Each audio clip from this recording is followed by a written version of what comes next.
বিসমিল্লাহির রহমানির রহিম। আসসালামু আলাইকুম এভরিওয়ান। আজকে আমি খুবই সহজ এবং মজাদার ইউনিক একটি পিঠার রেসিপি শেয়ার করব। আশা করি সবার কাছে খুবই ভালো লাগবে।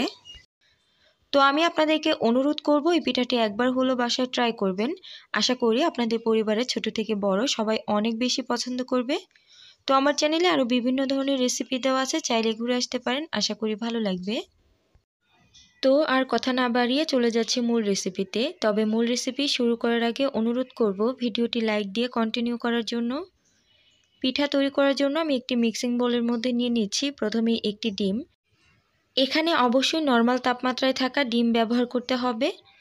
এখন এর মধ্যে প্রায় 1.5 টেবিল চামচ পরিমাণে চিনি দিয়ে এখন ডিম আর চিনিটাকে একটু ফেটিয়ে নিচ্ছি।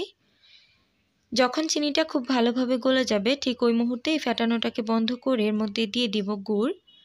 আমি এখানে অরিজিনাল খেজুরের গুড় নিয়েছি, আর চেষ্টা করবেন খেজুরের গুড়টা এখানে ব্যবহার করার জন্য।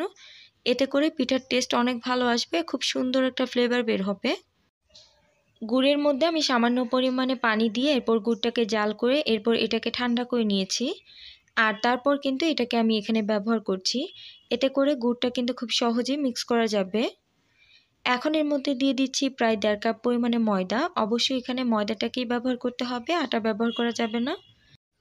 এরপর এখানে দিয়ে দিব প্রায় 1 টেবিল স্পুন পরিমাণে বেকিং পাউডার, দিয়ে দিব স্বাদ মতো লবণ।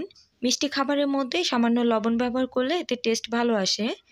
সবশেষে এর মধ্যে 1/3 কাপ পরিমাণে সয়াবিন তেল দিয়ে সবগুলো উপকরণ খুব ভালোভাবে মিক্স করে নিব। হাতের কাছে যদি বেকিং পাউডার না থাকে তাহলে কিন্তু এখানে বেকিং সোডাটাও ব্যবহার করা যাবে, তবে পরিমাণে অল্প। এখন আমি পরিমাণ মতো দুধ দিয়ে এই ব্যাটারটাকে তৈরি করে নিব। আর দুধটাকেও আমি আগে থেকে জাল করে ঘন করে নিয়েছি, অনেকটাই ঘন করে নিয়েছি, এতে করে কিন্তু টেস্ট অনেক ভালো আসবে। এখন অল্প অল্প দুধ মিক্স করে ব্যাটারটাকে তৈরি করে নিয়েছি। ব্যাটারের ঘনত্বটা কেমন হয়েছে আশা করি দেখেই বুঝতে পারছেন। এটা কিন্তু খুব বেশি পাতলা হবে না, আবার অনেকটা ঘনও হবে না। এখন একটা পাইপেনের মধ্যে প্রায় 1 টেবিল চামচ পরিমাণে তেল নিয়ে তেলটাকে সম্পূর্ণ পাইপেনের গায়ে মেখে নিচ্ছি। এখন এর মধ্যে দিয়ে দিচ্ছি কলা। আমি একটা কলাকে সমান 4 ভাগে ভাগ করে কেটে নিয়েছি। তবে আপনারা যদি বড় সাইজের পাইপেন এখানে ব্যবহার করেন তাহলে কিন্তু কলার পরিমাণটাও এখানে বেশি ব্যবহার করতে হবে। এখন এর উপরে দিয়ে দিচ্ছি পরিমাণ মতো ব্যাটার, আর এই ব্যাটারটা কিন্তু সম্পূর্ণ ভরে দেওয়া যাবে না, কারণ পিঠাটা কিন্তু উপরের দিকে ফুলে উঠবে। সবশেষে এর মধ্যে পরিমাণ মতো নারকেল দিয়েছি, আর নারকেলটা কিন্তু অবশ্যই ব্যবহার করতে হবে। এখন পিঠাটাকে তৈরি করব, এর জন্য চুলার গ্যাসটাকে একদম মিডিয়াম টু লোতে করে নিয়েছি। এরপর পিঠার পাইপেনটাকে বসিয়ে দিয়ে একটা সসপ্যান দিয়ে ঢেকে দিচ্ছি।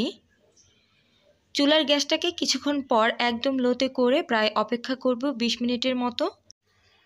20 মিনিট পর সসপ্যানটাকে সরিয়ে নিচ্ছি এবং একটি শাঁসলেক কাঠির সাহায্যে একটু চেক করে নিচ্ছি যে পিঠার ভেতরে কাঁচা অংশ আছে কিনা। শাঁসলেক কাঠিটা কিন্তু একদম ক্লিনভাবে বের হচ্ছে, তার মানে পিঠাটা একদম ভালোভাবে ভেতর থেকে কুক হয়েছে। এখন পিঠাটাকে ডিমোল্ড করে নিব, আর ডিমোল্ডটা কিন্তু খুব সহজেই করা যাবে। যেহেতু পাইপেনের গায়ের মধ্যে খুব ভালোভাবে ঘি লাগানো হয়েছে, তাই অবশ্যই কিন্তু পাইপেনের মধ্যে ঘি লাগিয়ে নিতে হবে, এতে করে খুব সহজেই ডিমোল্ড করা যাবে আর খেতেও অনেক ভালো লাগবে। পিঠাটা মাশাআল্লাহ কতটা বেশি টেস্টি আর কতটা বেশি পারফেক্ট হয়েছে আশা করি দেখেই বুঝতে পারছেন। এখন আমি আপনাদের সাথে কেটে শেয়ার করছি আসলে পিঠাটা ভেতর থেকে কতটা বেশি কুক হয়েছে। কি দেখে মনে হচ্ছে না বিবিখানা পিঠার মতো? তবে বিবিখানা পিঠার মতো না হলে কি আছে, বিবিখানা পিঠার থেকে কোনো অংশের টেস্ট কিন্তু এটা কম হয়নি। আপনারা একবার হলো বাসায় ট্রাই করবেন। এই পিঠাটা যখন উপরের লেয়ারে নারকেল আর নিচের লেয়ারে কলা সাথে খেজুরের গুড় সব কিছু সংমিশ্রণের পিঠার টেস্ট এত ভালো হয়েছে, মাশাআল্লাহ আমি কি বলবো, আলহামদুলিল্লাহ। এই পিঠাটার টেস্ট আমি আপনাদেরকে বলে বোঝাতে পারবো না। আপনি যাকেই একবার খাওয়াবেন সে কিন্তু আপনার কাছ থেকে জানতে চাইবে এই পিঠা কিভাবে তৈরি করেছেন। তো আমার পিঠার রেসিপি যদি আপনাদের কাছে কোনোভাবে একটু ভালো লাগে তাহলে প্লিজ আবারও অনুরোধ করব, প্লিজ একটি লাইক করে দিবেন।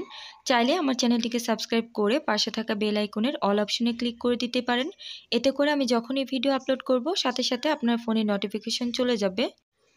তো আমার পরবর্তী রেসিপি দেখার আমন্ত্রণ জানিয়ে আজকে এই পর্যায়ে বিদায় নিচ্ছি। আল্লাহ হাফেজ, আসসালামু আলাইকুম।